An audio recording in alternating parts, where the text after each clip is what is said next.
Breaking చూస్తున్నాం. ప్రజాభవన్ వద్ద ఏర్పాటు చేసిన బ్యారికేడ్లను ఢీకొట్టిన కేసులో అధికారులు చర్యలకు దిగారు. ఇందులో భాగంగా పంజాగుట్ట ఇన్స్పెక్టర్ దుర్గారావుపై సస్పెన్షన్ వేటు వేశారు. కేసు విచారణలో నిర్లక్ష్యంగా వ్యవహరించినందుకు వేటు వేసినట్లు అధికారులు తెలిపారు. కాగా ఈ నెల 24న అర్ధరాత్రి బేగంపేటలోని ప్రజాభవన్ వద్ద ఏర్పాటు చేసిన బ్యారికేడ్లను బీఆర్ఎస్ మాజీ ఎమ్మెల్యే షకీల్ కొడుకు సోహెల్ మద్యం మత్తులో కారుతో ఢీకొట్టాడు. అయితే ఘటనపై కేసు నమోదు చేసిన పంజాగుట్ట పోలీసులు ఎమ్మెల్యే కొడుకును కేసు నుండి తప్పించి మరో వ్యక్తిని ఇందులో ఇరికించారు. షకీల్ కొడుకును కేసు నుండి తప్పించడంలో ఇన్స్పెక్టర్ దుర్గారావు పాత్ర ఉన్నట్లు తీవ్ర ఆరోపణలు వెల్లువెత్తాయి. ఈ ఘటన రాష్ట్ర వ్యాప్తంగా సంచలనంగా మారడంతో ఇంటర్నల్ ఎంక్వైరీ చేయించిన పోలీసులు ఇన్స్పెక్టర్ దుర్గారావు పాత్ర ఉన్నట్లు నిర్ధారణ కావడంతో అతడిపై సస్పెన్షన్ వేటు వేశారు. కేసులో A1గా ఉన్న షకీల్ కొడుకు సోహెల్ ప్రస్తుతం పరారీలో ఉండటంతో పోలీసులు లుకౌట్ నోటీసులు జారీ చేశారు.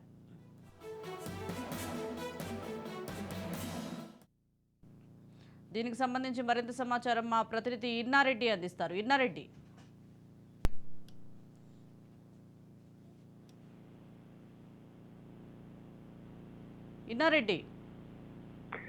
సుజాత, పంజాగుట్ట ఇన్స్పెక్టర్ దుర్గారావును డీసీపీ సస్పెండ్ చేశారు. అయితే మాజీ ఎమ్మెల్యే కుమారుడి కేసు నిర్లక్ష్యం వహించడమే కాకుండా ర్యాష్ డ్రైవింగ్ చేసిన విషయంలో వ్యక్తులు మార్చేసి బోధన మాజీ ఎమ్మెల్యే కుమారుడు సోహెల్ బదులు అతనికి సంబంధించిన వేరే వ్యక్తిని దాంట్లో ఇన్వాల్వ్ చేసి ఎఫ్ఐఆర్ చేసిన నేపథ్యంలో ఈ కేసు విషయంలో నిర్లక్ష్యం వహించారని చెప్పేసి కూడా ఆ దుర్గారావును డీసీపీ సస్పెండ్ చేయడం జరుగుతూ ఉంది. అయితే దీంట్లో దాదాపుగా 5 లక్షల రూపాయల డబ్బులు చేంజ్ అయ్యాయి.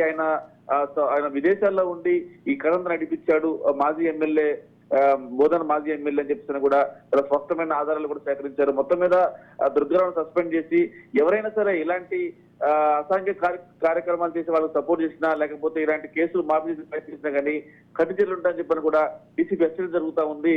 సుజాత, ఇన్నారెడ్డి, విచారణలో నిర్లక్ష్యంగా వ్యవహరించినందుకే ఇన్స్పెక్టర్ దుర్గారావుపై సస్పెన్షన్ వేటు పడిందా లేకుంటే ఏమైనా ఉన్నాయంటారు? ఇంకా అంటే దీంట్లో 2 విషయాలు ఉన్నాయి. అంటే దీంట్లో ఈ కేసు విషయంలో 22వ తారీఖు జరిగిన తర్వాత కేసు ఎప్పుడు 23, 24 తారీఖున బయటకు రావడం, తర్వాత దీంట్లో అంటే ర్యాష్ డ్రైవింగ్ చేసిన ఎమ్మెల్యే కుమారుడు తర్వాత ఆ డ్రంక్ అండ్ డ్రైవ్ లో ఆయన ఆ కారులోనే ఉన్నాడు. తర్వాత అన్న విషయం మీద సీసీ కెమెరా ఫుటేజే కాకుండా అక్కడ ప్రత్యక్ష సాక్షులు కూడా చాలా స్పష్టంగా చెప్పారు అక్కడ ఎంక్వైరీ చేస్తున్న క్రమంలో.